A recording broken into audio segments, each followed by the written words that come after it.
पिछले वीडियो में हमने बिहार बोर्ड मैट्रिक एग्जामिनेशन 2022 का मॉडल पेपर सॉल्व कराया था। आज भी हमारी यही सीरीज है। आज हम उपस्थित हैं मैथमेटिक्स के प्रश्न लेकर। आज के इस वीडियो में हम आपको मैथमेटिक्स के मॉडल पेपर आप तक पहुंचाएंगे। यह मॉडल पेपर का पीडीएफ लिंक हमारे टेलीग्राम चैनल से आप डाउनलोड कर सकते हैं। इसे हमने Bihar school examination board Patna के ऑफिशियल वेबसाइट से डाउनलोड किया है। जैसा कि आप देख रहे होंगे, ये मॉडल क्वेश्चन पेपर है, आदर्श प्रश्न पत्र है 2022 का। गणित विषय का है, विषय कोड दिया हुआ है। फुल मार्क जो है 100 नंबर का है। मैट्रिक के परीक्षार्थियों के लिए 100 नंबर का एग्जाम देना होता है। इसमें इधर समय सीमा लिखा हुआ है 3 घंटा 15 मिनट और प्रश्नों की संख्या है। प्रश्नों की संख्या जो है 138 है। इसमें सब प्रश्नों का उत्तर नहीं देना है। 80 में 100 क्वेश्चन जो है ऑब्जेक्टिव है, इसमें 50 का उत्तर देना है। हम आपको कुछ इंस्ट्रक्शन भी दिखाएंगे, फिर आज हम ऑब्जेक्टिव क्वेश्चन सॉल्व करेंगे। अगला जो वीडियो आएगा वो सब्जेक्टिव का आएगा। आप हमारे चैनल पर बने रहे, हम आपकी कंप्लीट तैयारी कराएंगे। आइए कुछ इंस्ट्रक्शन ओवरऑल दिखा देते हैं। खंड अ में 100 वस्तुनिष्ठ प्रश्न है, 50 प्रश्नों का उत्तर देना है, यानी सेक्शन ए में 100 में से 50 का ही उत्तर देना है। OMR शीट पर उत्तर देना है। आइए हम क्वेश्चन स्टार्ट करते हैं। सेक्शन ए खंड अ वस्तुनिष्ठ प्रश्न ऑब्जेक्टिव टाइप क्वेश्चन, यानी 50 क्वेश्चन का आपको उत्तर देना है और एक क्वेश्चन का वैल्यू 1 नंबर है, यानी 50 नंबर आपको मिलेंगे 50 क्वेश्चन के बदले। और ये जो प्रश्न पत्र में 100 क्वेश्चन दिए गए हैं, जिसमें आपको 50 क्वेश्चन जो आपको आसान लगे उसका उत्तर देना है। सबसे पहला क्वेश्चन है, निम्नलिखित में कौन सी सबसे छोटी संयुक्त संख्या है? 1, 2, 3, 4। संयुक्त संख्या, सबसे छोटी संयुक्त संख्या 4 है। सही ऑप्शन हो जाएगा ऑप्शन डी। अगला क्वेश्चन है, पाई क्या है? पाई का वैल्यू 22/7 होता है। पाई क्या एक अपरिमेय संख्या है? क्या परिमेय संख्या है? क्या एक पूर्णांक है? या इनमें से कोई नहीं? पाई जो होता है एक अपरिमेय संख्या होता है। इसका वैल्यू 3.14 उसके आगे भी होता है, यानी यह एक अपरिमेय संख्या है। सेम क्वेश्चन हिंदी में और इंग्लिश में रिपीटेड है। अगर आप इंग्लिश मीडियम के विद्यार्थी हैं तो आपके लिए इंग्लिश में भी क्वेश्चन अवेलेबल है। अगला क्वेश्चन है, निम्नलिखित में कौन अपरिमेय संख्या है? 3/√12, अंडर रूट में √2/10, √7/7, √2×2। अपरिमेय संख्या उसको कहते हैं जिसे p/q के रूप में व्यक्त न किया जा सके। √2×√2 इसका वैल्यू 2 हो जाएगा। ये p/q के रूप में व्यक्त किया जा सकता है। इसे भी p/q के रूप में व्यक्त किया जा सकता है। इसे 7 से 7 कट जाएगा। ये 3 चौके 12, यानी 1/2 वैल्यू आ जाएगा। लेकिन 2/10 को अगर आप देखते हैं तो 2 पंचे 10, यानी 1/5 आएगा, वो भी अंडर रूट में। इसलिए ऑप्शन बी को p/q के रूप में व्यक्त नहीं किया जा सकता, यानी ये जो होगा एक अपरिमेय संख्या होगा। सही ऑप्शन है ऑप्शन बी। अगला क्वेश्चन है, दो संख्याओं के लसा तथा मसा बराबर हैं। दो संख्याएं हैं, दो ऐसी संख्या जिसका लसा और मसा दोनों बराबर हो जाए।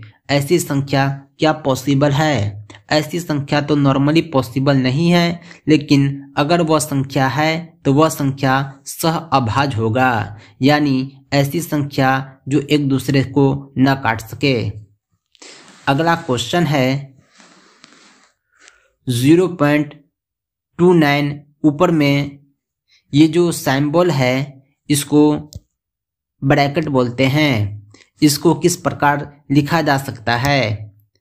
अगर ये सीधा सीधी 0.29 रहता, इसको 29/100 लिख देते, लेकिन इसके ऊपर जो एक लकीर खींच दिया गया है इसका वैल्यू हो जाता है बटा में 100-1 यानी 29/99। सही जवाब हो जाएगा ऑप्शन डी।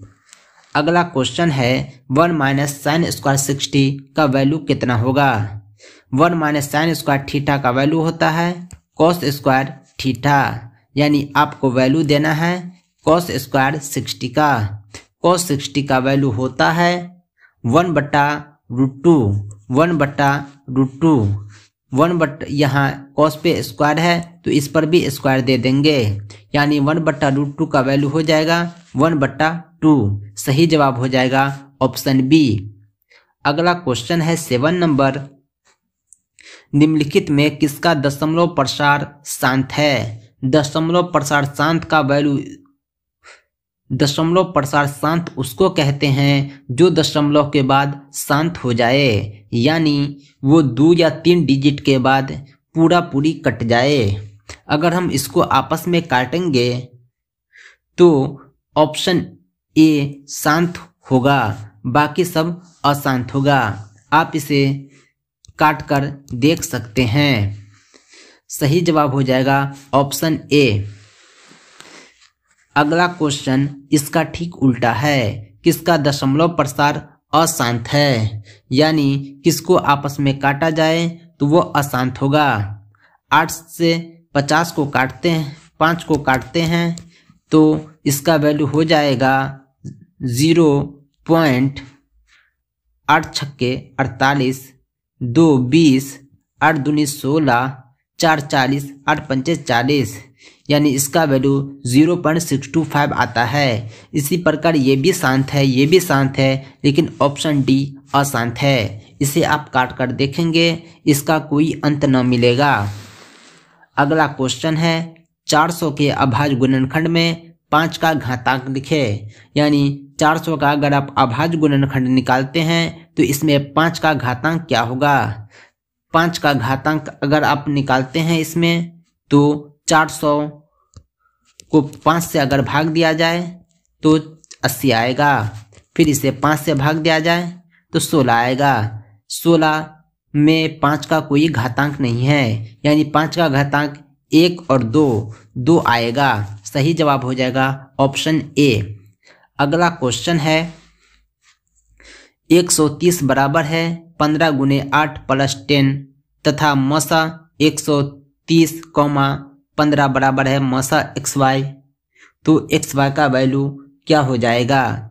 xy का वैल्यू हो जाएगा 15, 10। सही जवाब होगा ऑप्शन ए। अगला क्वेश्चन है √125 का परिमेयकरण गुणांक है। √125 का परिमेयकरण गुणांक है। पहला है √2, √3, √5, 5√5। परिमेयकरण गुणांक का मतलब होता है इसे सॉल्व करेंगे तो आपको कितना प्राप्त होगा। 125 का अंडर यानी 25 × 5 का अंडर। 25 का वैल्यू 5 होता है, √5 को हम √5 ही लिखेंगे। सही जवाब हो जाएगा ऑप्शन डी। अगला क्वेश्चन है 12 नंबर, निम्न में कौन युग्म सह अभाज्य है। निम्नलिखित में कौन सा युग्म सह अभाज्य है। 9 16, 15 20, 21 84, 13 65, यानी कौन सा युग्म ऐसा है जो एक ही संख्या से विभाजित न हो। अगर हम 13 और 65 को देखते हैं तो 13 और 65, 13 से 1 मरतबा, 65 5 मरतबा विभाजित है। 15 और 20, 5 से 3 मरतबा और 4 मरतबा विभाजित है। 21 और 84 भी एक ही संख्या से विभाजित है, लेकिन 9 और 16 दोनों को एक संख्या से विभाजित नहीं है। 9 जो है 3 से विभाजित है, लेकिन 16 3 से नहीं। 16 2 से 4 से विभाजित है, लेकिन 9 नहीं, यानी 9 जो है सह अभाज्य है। अगला क्वेश्चन है 13 नंबर, रैखिक बहुपद में शून्यकों की संख्या होती है। रैखिक बहुपद में शून्यकों की संख्या 1 होती है। रैखिक बहुपद उसको बोलते हैं जिसे एक square plus B X plus C के रूप में लिखा जा सके, यानी शून्यक की संख्या जो होती है वो 1 होती है।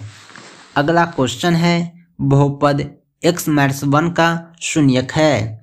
x - 1 का शून्यक हो जाएगा x बराबर 1। x - 1 का शून्यक है x बराबर 1।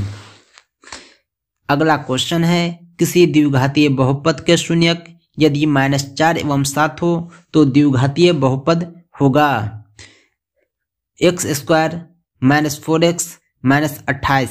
सही जवाब हो जाएगा ऑप्शन सी। अगला क्वेश्चन है एक द्विघातीय बहुपद के शून्यकों का योगफल तथा गुणनफल क्रमशः 5 और 6 है तो द्विघातीय बहुपद होगा x² - 5x + 6। सही जवाब हो जाएगा ऑप्शन बी। सबसे पहले जो होता है वो उसका योगफल होता है, उसके बाद उसका गुणनफल होता है। अगला क्वेश्चन है यदि बहुपद y² - 6y + 8 के शून्यक अल्फा तथा बीटा है तो अल्फा बीटा का मान क्या हो जाएगा?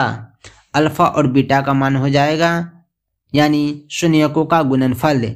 यहाँ शून्यकों का गुणनफल जो हो जाएगा -8 हो जाएगा, क्योंकि शून्यकों का गुणनफल हो जाता है -c/a। -c/a, a का वैल्यू 1 है और -c का वैल्यू -8 हो जाएगा। सही जवाब ऑप्शन बी। अगला क्वेश्चन है 18 नंबर fx बराबर 3x² - 7x + 2 दिया हुआ है तो f - 1 का वैल्यू क्या होगा? कुछ नहीं करना है, x की जगह -1 बैठा देना है।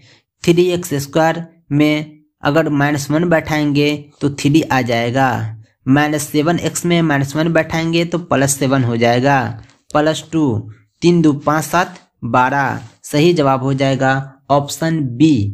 अगला क्वेश्चन है 19 नंबर बहुपद x² - 3 के शून्यक हैं।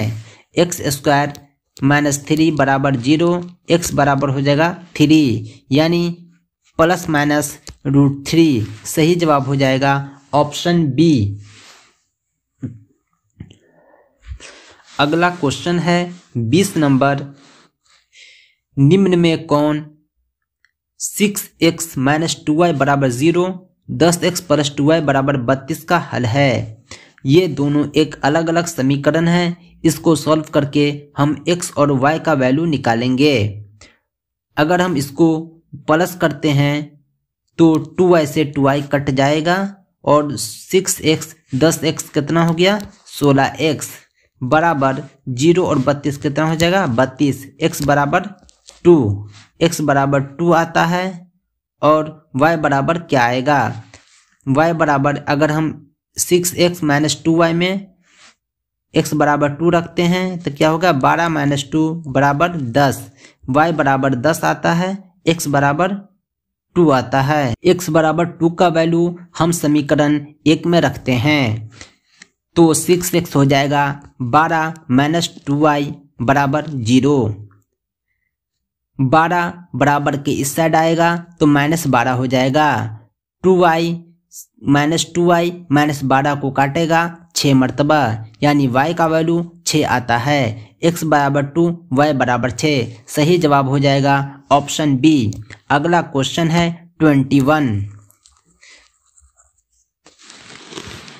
21 है यदि रेखाएं 4x + py बराबर 6, 12x + 9y बराबर 15 समानांतर है तो p का मान क्या हो जाएगा?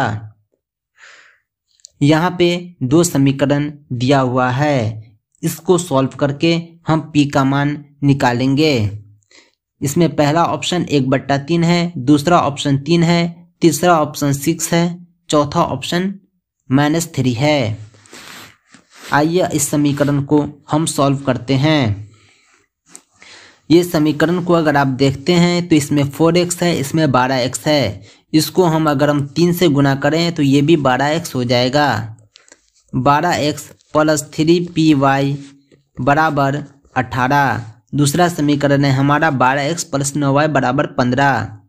12x से अगर घटाते हैं तो ये कट जाएगा और 9y माइनस 9y और 3py को डिवाइड किया जाए, 15 और 18 को डिवाइड किया जाए तो हमारा आंसर ठीक बी आएगा। ऑप्शन बी सही आंसर हो जाएगा। अगला सवाल है समीकरण निकाय x प्लस 2y बराबर 3, 5x प्लस ky बराबर 15 के अनगिनत हल होने पर k का मान क्या हो जाएगा। अगर अनगिनत हल हो तो k का वैल्यू हम क्या निकाल सकते हैं। इस समीकरण को अगर आप सॉल्व करते हैं तो k का वैल्यू 10 निकलकर आता है। सही जवाब हो जाएगा ऑप्शन डी। अगला क्वेश्चन है निम्नलिखित में कौन द्विघातीय समीकरण है। द्विघातीय समीकरण उसको बोलते हैं जिसका घात अधिकतम 2 हो। अगर घात 2 से अधिक है तो वह द्विघातीय समीकरण नहीं है। अगर घात 2 से कम है तो वह भी द्विघातीय समीकरण नहीं है। इसमें अगर आप देखेंगे तो घात 3 है, इसको द्विघातीय समीकरण नहीं कह सकते। अगले ऑप्शन को अगर आप गौर करते हैं तो इसमें घात जो है x स्क्वायर यानी 2 है, इसे द्विघातीय समीकरण बोल सकते हैं। सही जवाब हो जाएगा ऑप्शन बी। अगला क्वेश्चन है द्विघातीय समीकरण px square plus qx plus r बराबर 0, p बराबर नहीं 0 के मूल हैं। मूल का फॉर्मूला होता है minus Q plus minus Q square minus 4pr बटा 2p। सही जवाब हो जाएगा ऑप्शन बी। अगला क्वेश्चन है द्विघातीय समीकरण 6x square plus 6x plus 1 बराबर 0 के मूलों की प्रकृति होगी वास्तविक और असमान। वास्तविक और असमान। सही जवाब ऑप्शन सी। समीकरण 3x square minus 18x plus 6 बराबर 0 के मूलों का योग कितना हो जाएगा। समीकरण दिया हुआ है, इसमें मूल का योग निकालना है। मूल का योग का फॉर्मूला होता है minus b by A. Minus b यानी माइनस गुने माइनस 18 प्लस 18 बटा 3, 3 छक्के 18, मूल का योग 6 आएगा। यानी सही जवाब ऑप्शन डी है।